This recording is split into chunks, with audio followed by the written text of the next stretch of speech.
जय जय सीताराम प्रभु।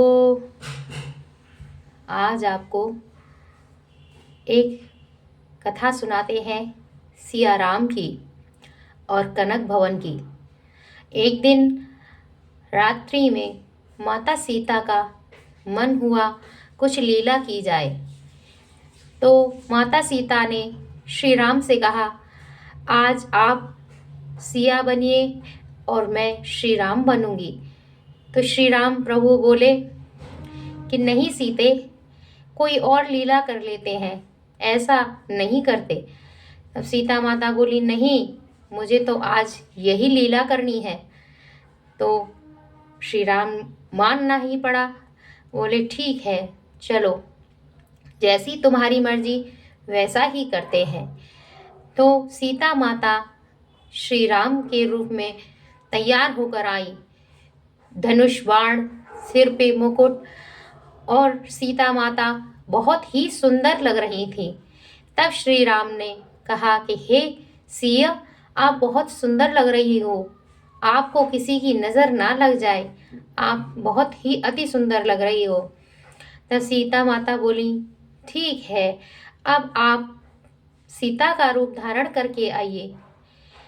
तो श्री राम ने सीता जी का रूप रखा और श्री राम सीता के पास आए।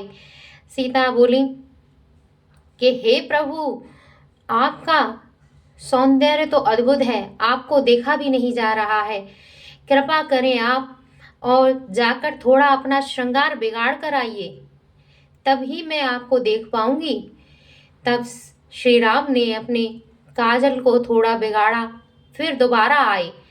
तब सिया बोली, हाँ, अब मैं आपको देख पा रही हूँ, आपका रूप भी तो अत्यंत ही सुंदर है, आपको तो हर कोई देख भी नहीं सकता। हे प्रभु, आप इतने सुंदर लग रहे हैं। ये सारी लीला कनक भवन में चल रही थी।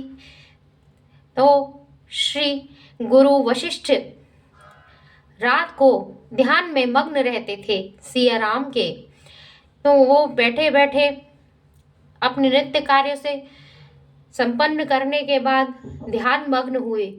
तब उन्होंने ध्यान में क्या देखा कि सीता तो गौर वर्ण की लग रही हैं और श्री राम गोरे गोरे। तो सीता वो गोरे गोरे, तो वो उन्हें आश्चर्य हुआ, ये क्या मैं देख रहा हूँ कि सीता माता सांवल लग रही हैं और श्री राम गौर वर्ण के। जाकर दौड़े दौड़े जाकर कनक भवन में पहुंचने लगे। तब बाहर जो सैनिक खड़े होते हैं, उन्होंने आवाज लगाई कि श्री गुरु वशिष्ठ राम सिया से मिलने के लिए आ रहे हैं। ऐसा सुनकर राम जी बोले कि हे सिया, गुरुवर आ रहे हैं, और गुरुवर तो रुकते भी नहीं हैं, वो सीधे ही कनक भवन में आकर रुकेंगे।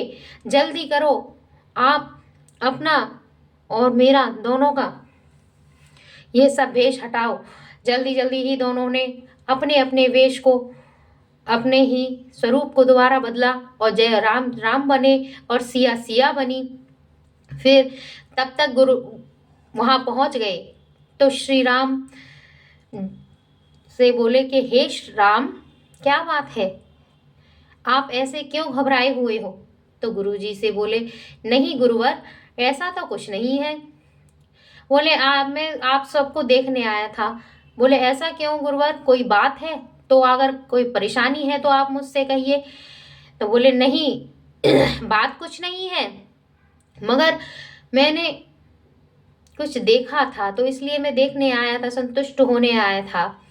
तो बोले, अच्छा, तो रामचंद्र जी ने सारा श्रृंगार तो साफ कर दिया था, मगर सीता माता की तरह उनकी मांग में सिंदूर रह गया।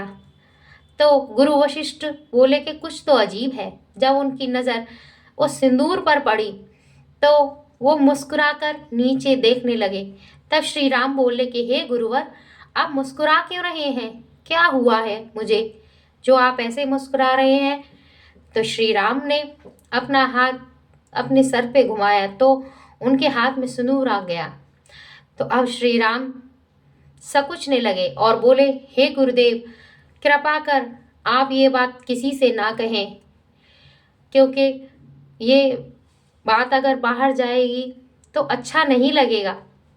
गुरुजी बोले कि हे राम, तुम किसी बात की चिंता ना करो, मैं कनक भवन की लीला को बाहर किसी से नहीं कहूँगा। और कहकर इतना गुरुजी चले गए।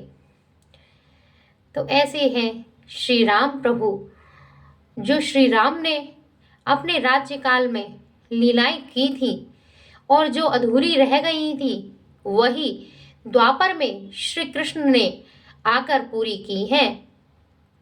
बोलो सियापति रामचंद्र की जय।